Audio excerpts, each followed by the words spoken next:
Madame, Monsieur, chère Aubagnaise, cher Aubagnais.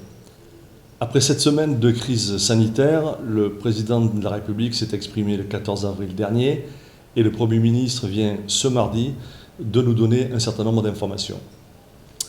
Dans la période anxiogène que vivent nos concitoyens, il faut un État fort, avec des messages directs. Les Français attendent maintenant du concret. Si sur un certain nombre de mesures, des clarifications ont été apportées, je pense en particulier à la réouverture des commerces ainsi que celle des marchés pour lesquels je faisais cette demande depuis plusieurs semaines auprès de la préfecture, sur d'autres dossiers importants comme la réouverture des écoles, les aides financières pour relancer l'économie, l'accompagnement du monde associatif, nous pouvions attendre une plus grande clarté de la part du gouvernement. Nous attendions du Premier ministre des explications claires, un calendrier précis des décisions.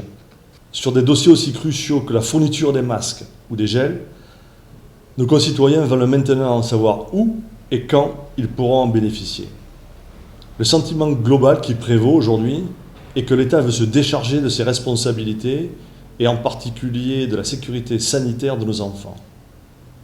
Contrairement à notre gouvernement, les élus locaux sont lucides. La situation actuelle est difficile, mais nous sommes également responsables et engagés. Et en ce qui concerne notre commune, j'ai pleinement confiance dans l'équipe municipale.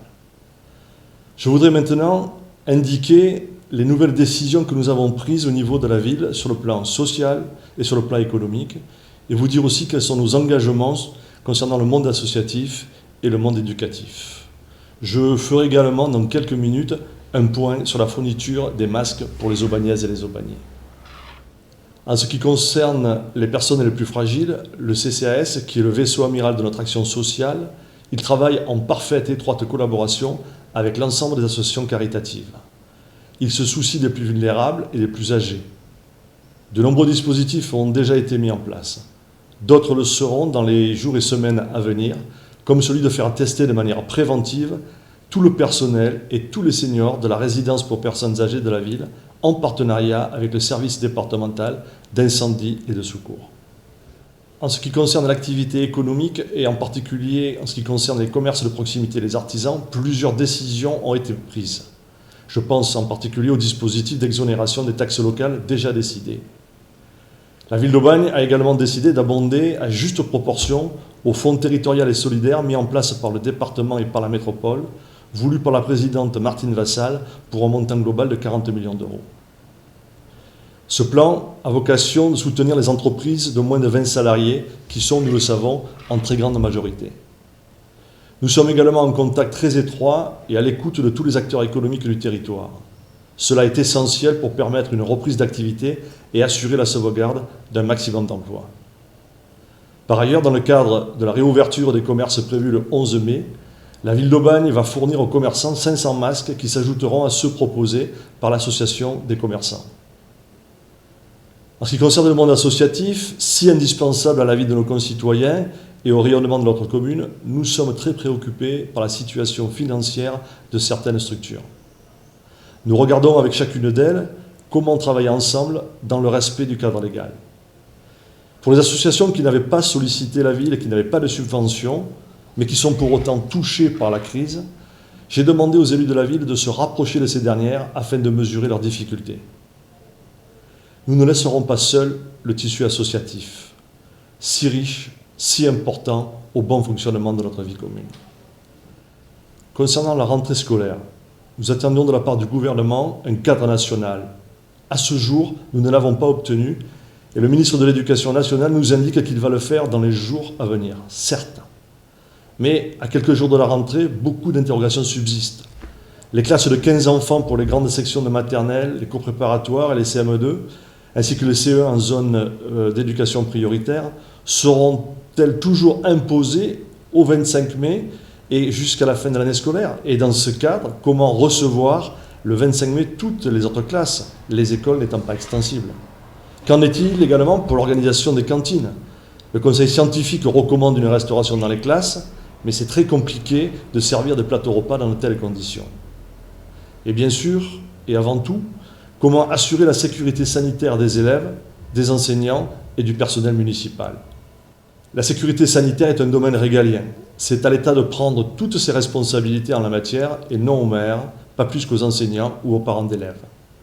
Que l'État nous indique comment assurer la sécurité en termes de méthode, en fourniture de matériel et en protocole de mise en œuvre. Une fois ce plan sanitaire établi, en tant que républicain, je le mettrai en œuvre. J'attends donc aujourd'hui des garanties de l'État. Pour ma part, j'ai demandé au service de la ville de tout mettre en œuvre pour que la rentrée scolaire puisse effectuer le 11 mai dans les meilleures conditions possibles avec toutes les garanties sanitaires. Un dernier mot sur les EPI, les équipements de protection individuelle. La ville, vous le savez, a commandé 50 000 masques tissus aux normes AFNOR pour tous les Aubagniers.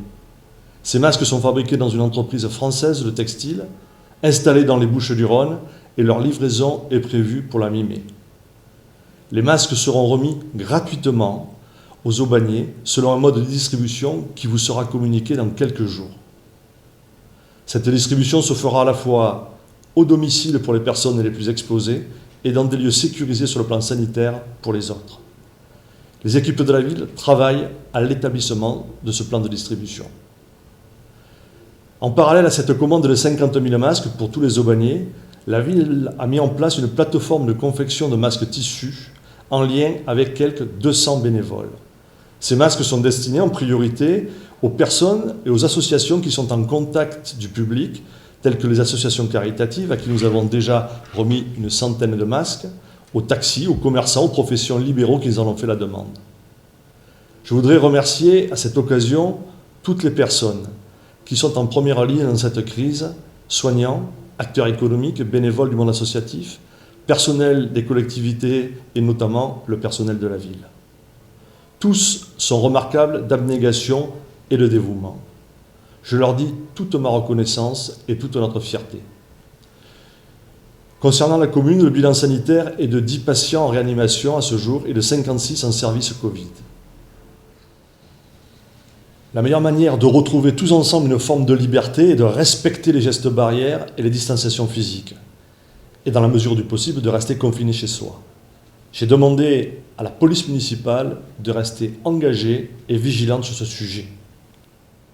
Je suis confiant dans la capacité des Aubagniers à surmonter cette crise. J'ai confiance en notre volonté et intelligence collective. Prenez bien soin de vous et à très vite.